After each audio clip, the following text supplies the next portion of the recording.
professor Danilo Delarco, advogado e professor do curso de Direito da Unifil. E hoje eu estou aqui para gravar mais um programa Direito Unifil aqui na UTV. O tema do nosso programa de hoje é aposentadoria, esclarecimento sobre alguns pontos de aposentadoria. E quem está aqui no nosso estúdio para sanar várias de nossas dúvidas é o professor Dr. João Alves Dias Filho, ele é advogado e professor do curso de Direito da Unifil. Professor, muito obrigado pela presença. O senhor já esteve aqui, salvo engano, em 2016, 2017, no nosso primeiro programa, né? E hoje o senhor retorna para esclarecer para a gente alguns pontos de aposentadoria. Primeira coisa, eu queria um esclarecimento do senhor sobre a questão da reforma. Falou-se tanto numa reforma previdenciária, inclusive quando o senhor veio aqui um ano e pouco atrás, a gente estava discutindo temas que poderiam ser alterados com a reforma, e houve reforma, ou seja, a gente teve alguma alteração mesmo, ou as coisas ainda continuam como estavam? Olá, professor Danilo, obrigado novamente pelo convite, uma alegria estar aqui novamente, muito bom estar no seu programa, e foi uma honra ser o primeiro entrevistado, enfim, estamos aqui novamente para fazer essa entrevista. Mas vamos lá, falar de reforma, a gente falou de reforma há um tempo atrás, vamos falar. Discutiu muito a reforma da Previdência, falou-se muito sobre a reforma da Previdência, mas por questões políticas ela não chegou a se concretizar, pelo menos não agora em 2018 nem em 2017, né? Provavelmente a discussão vai ficar para o próximo ano, então no ano que vem nós vamos ver como é que vai ficar essa questão da reforma. Então, em resumo, ainda não houve a reforma da Previdência, continua valendo as regras antigas de aposentadoria. Inicialmente, a gente vai tratar de alguns pontos, né, de aposentadoria, algumas espécies, mas as pessoas ficaram muito desesperadas, porque ficaram com receio de que, vindo a reforma, elas poderiam, né, não ter... Se prejudicar. E precisa desse desespero, ou seja, a pessoa que já tem uma idade, que já tem a contribuição, enfim, ela... Precisa ficar preocupado em relação a isso? Isso, essa é uma dúvida corrente das pessoas, é importante lembrar disso, porque assim, se houver a reforma, quando houver, o que a gente tem que lembrar? Que quem já cumpriu os requisitos, quem já pode se aposentar, não precisa correr para se aposentar, porque você já vai ter direito adquirido, mas é importante que só terá direito adquirido quem já pode se aposentar e não pediu a aposentadoria. Quem não tem os requisitos para se aposentar ainda, e se houver a reforma, esse sim será atingido, porque esse tem mera expectativa de direito. Pode entrar eventualmente numa regra de transição. Exatamente, provavelmente vai entrar numa regra de transição, porque ele não terá direito adquirido. Então, quem já tem os requisitos, a princípio... Esse está protegido. É bom que ele vá logo, porque também, quanto mais tempo ele demorar, mais deixa de receber. Isso. Né? Então, teria que analisar também isso. Mas vamos lá, professor. Primeiro ponto. Para o cidadão que quer se aposentar por idade. Então, a pessoa chegou numa certa idade, a gente tem vários familiares, hoje a qualidade de vida é muito boa e a média de vida, né, da população aumentou bastante, e a pessoa quer se aposentar. O que ela precisa para se aposentar por idade? Quais são os requisitos e o que ela precisa verificar, os documentos que ela precisa correr atrás, né, o que ela precisa? Então, a aposentadoria por idade é a aposentadoria mais comum, a mais corriqueira. A aposentadoria por idade, junto ao INSS, é a mais simples, vamos dizer assim também. Precisa o quê? Como o próprio nome diz, precisa de uma idade. O homem precisa de 65 anos de idade e a mulher precisa de 60 anos de idade.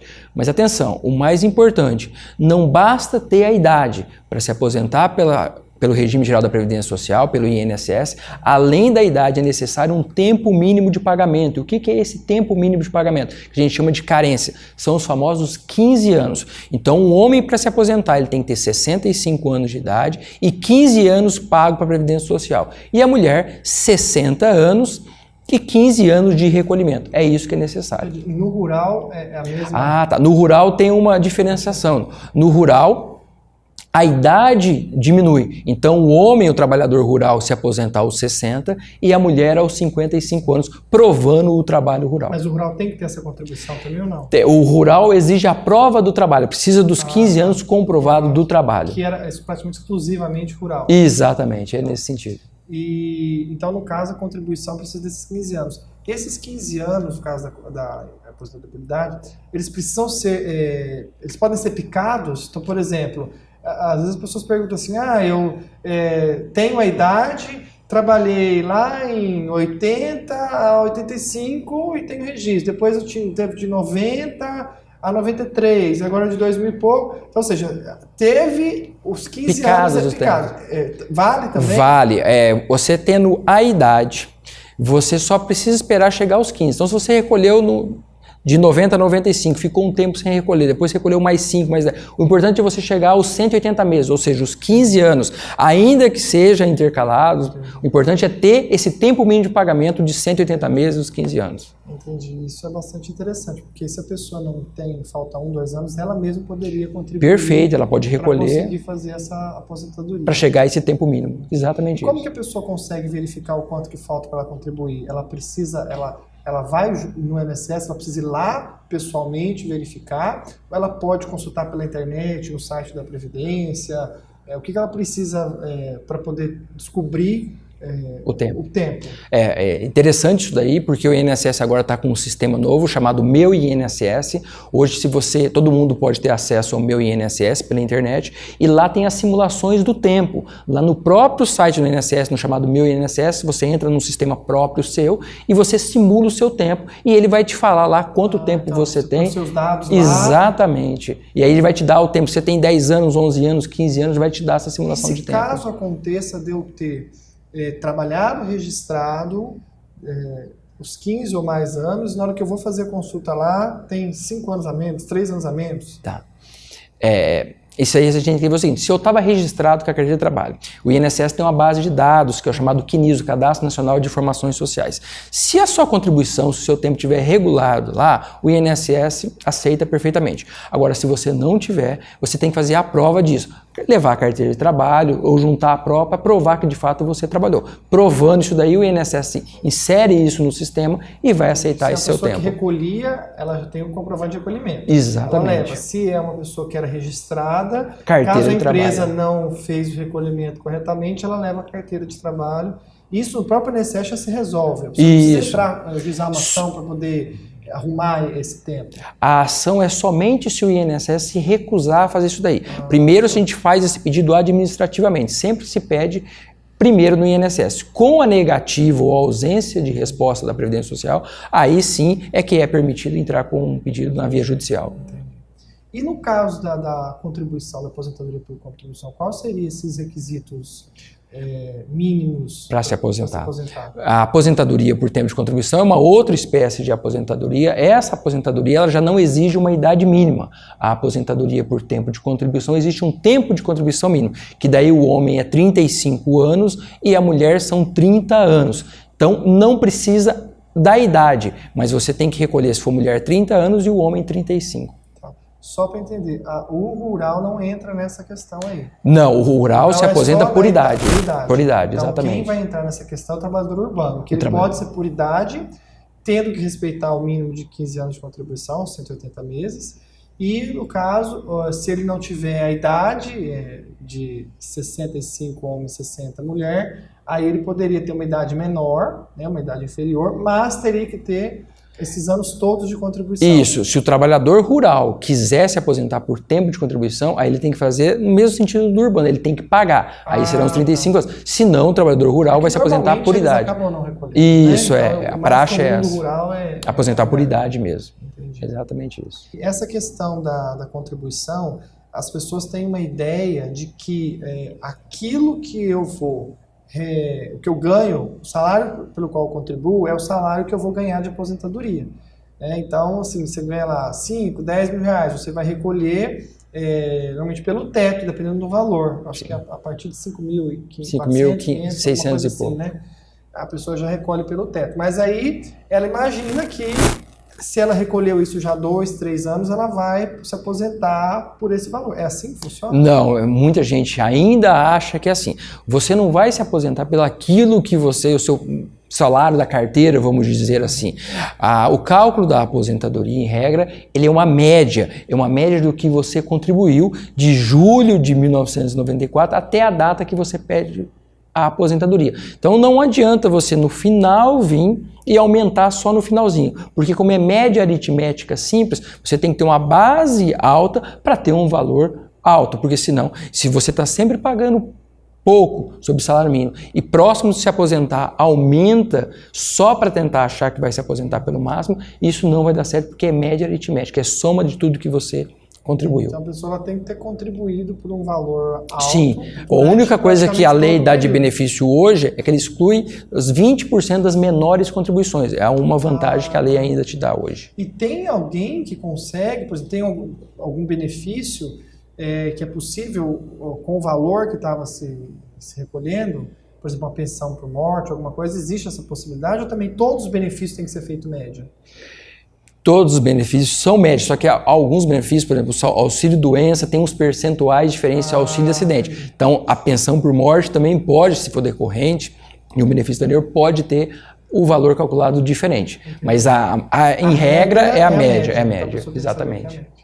O professor João vai voltar para falar sobre o auxílio-doença e a invalidez. A gente volta já, sai daí. A Unifil apresenta um show de resultados. Conceito 4 no MEC. Mesma nota das principais universidades públicas como o UEL, UEM e Federal do Paraná. Melhor curso de agronomia do Brasil entre mais de 170 faculdades analisadas. Engenharia civil com nota máxima, conceito 5. Direito, administração e ciências contábeis com resultado acima da média nacional do ENAD. Universidade particular que mais aprovou na UAB em 2015. Mais de 100 núcleos profissionais, clínicas, laboratórios e outros centros de atendimento à comunidade. Acesse www.unifil.br.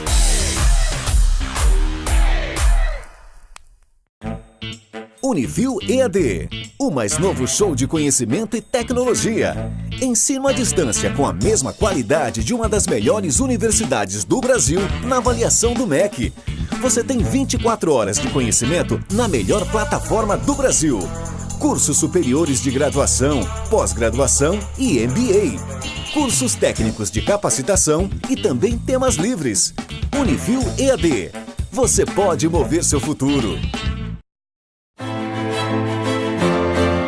Voltamos ao programa Direito Unifil aqui na UTV, o tema aposentadoria, e está aqui comigo o professor Dr. João Alves Dias Filho, que está esclarecendo para a gente algumas dúvidas sobre a aposentadoria. Professor, no primeiro bloco a gente tratou da aposentadoria por idade e da aposentadoria por contribuição.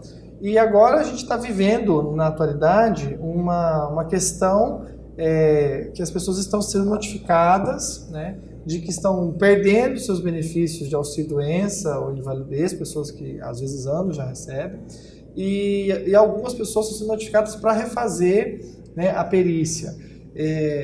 Primeiro passo, primeira pergunta, o que a pessoa precisa para receber o auxílio-doença ou invalidez? É claro que ela precisa ter um problema de saúde e tal, mas tem alguma carência, algum requisito prévio, ela ter contribuído? Como é que funciona isso? Professor, para receber a aposentadoria por invalidez ou auxílio-doença, o primeiro requisito, como você bem disse, precisa de uma incapacidade. E é importante a gente lembrar que não necessariamente eu tenho que estar incapaz e não só doente. Logicamente, quem está incapaz está doente, mas nem todo mundo que está doente está incapaz. A pessoa pode ter uma doença que não gera uma incapacidade. Então, assim, a lei exige a incapacidade, que é mais séria, às vezes, do que a doença. Então, o primeiro requisito é esse. Auxílio-doença, porque a gente imagina qualquer doença, então não Exatamente. Tanto que o termo correto deveria ser auxílio-incapacidade e não auxílio-doença. Eu acho que o termo correto deveria ser esse. Mas, assim, além disso, além da incapacidade, que tem que comprovar através de perícia médica, é necessário um tempo mínimo de contribuição. Em regra, tem que ser segurado da Previdência Social. Existem algumas exceções. Então, eu tenho que, em regra, contribuir no mínimo por 12 meses. Eu só posso ter direito ao benefício depois que eu contribua, no mínimo por 12 meses. Tem algumas exceções. Por exemplo, acidente de trabalho. Eu começo a trabalhar, não tenho os 12 meses, mas sofro um acidente. Preciso esperar esses 12 meses? Não há necessidade. Mas, em regra, eu preciso um tempo mínimo também de contribuição, que são 12 meses. Isso para invalidez também. Isso também para aposentadoria por invalidez. E o valor do auxílio-doença da invalidez tem algum percentual? Normalmente o auxílio-doença, ele não é um auxílio que fica ad eterno. Isso. Normalmente, às vezes, ele é convertido, é isso? Exatamente. É assim, o valor tanto da aposentadoria por invalidez quanto do auxílio-doença, eles também são médios. Lembrando que o percentual do auxílio-doença é de 91%, a aposentadoria por invalidez é 100%. Mas a gente tem que lembrar que tanto um quanto o outro também não basta, não é aquela última contribuição para receber o benefício. Vai ser feita a média, isso. O valor que seria 100% não vai ser, então não vai ser esse do auxílio doença, vai ser 91% desse valor. Da média. Da média. Da média. Se for a invalidez, aí vai ser o valor 100% da média. Da média, perfeito. Entendi. E no caso da incapacidade, se for por acidente de trabalho, não tem então essa carência de 12 meses. Não há essa necessidade de esperar os outros. Mas eu tenho que ter a qualidade de segurança, ou seja, tem que estar contribuindo ou estar no período de graça para receber o benefício. E aí, no caso, tem que a empresa fazer um comunicado ou o empregado pode ir lá e falar, olha, eu estou aqui porque eu sofri um acidente de trabalho, ou seja, precisa de... Como é que o INSS vai saber que aquela incapacidade decorreu no acidente de trabalho? Então, tem. Você pode informar isso à Previdência Social, o próprio segurado pode pedir, ou a empresa pode comunicar, através dos comunicados em trabalho, através do agendamento, seja pelo 135 da Previdência Social, ou até diretamente na agência. E o percentual, o valor, mesmo auxílio-doença, seja 91%? 91%. Entendi.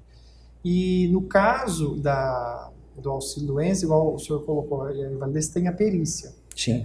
Como que é feito isso? Ou seja, a pessoa ingressa lá, faz o agendamento. Primeiro a pessoa tem que ter ido num médico particular, ter conseguido um atestado. Existe essa exigência ou não? Eu não estou conseguindo trabalhar, comuniquei a empresa, lógico, para você conseguir justificar. A empresa paga alguns dias, os primeiros 15 dias. Como é que funciona isso? Aí depois a pessoa vai e é feita a perícia com critérios do próprio INSS. Isso é importante lembrar que quando a gente leva, a pessoa chega assim, eu tenho um atestado médico falando que eu estou indeterminadamente incapacitado ou por 180 meses o INSS me concedeu menos. Aqueles exames, aqueles atestados que a gente leva na Previdência Social é um auxílio para o perito médico. Aquilo é um indicativo, é um subsídio para auxiliar o médico do INSS fixar o tempo de incapacidade, que por auxílio-doença ele é temporário. Então a gente tem que lembrar que aquele atestado médico particular não vincula o médico do INSS. O médico do INSS pode seguir aquilo lá, pode dar um prazo maior ou menor, mas ele não é vinculado ao atestado que a gente tem de um médico particular. Entendi. E aí, no caso, se a pessoa consegue, então, que a perícia do INSS confirme aquela incapacidade que ela está alegando, ela vai passar a ter direito ao benefício. Tem um prazo em que a INSS diz assim, eu vou te dar um benefício por tantos meses, você tem que voltar e fazer perícia. Existe isso?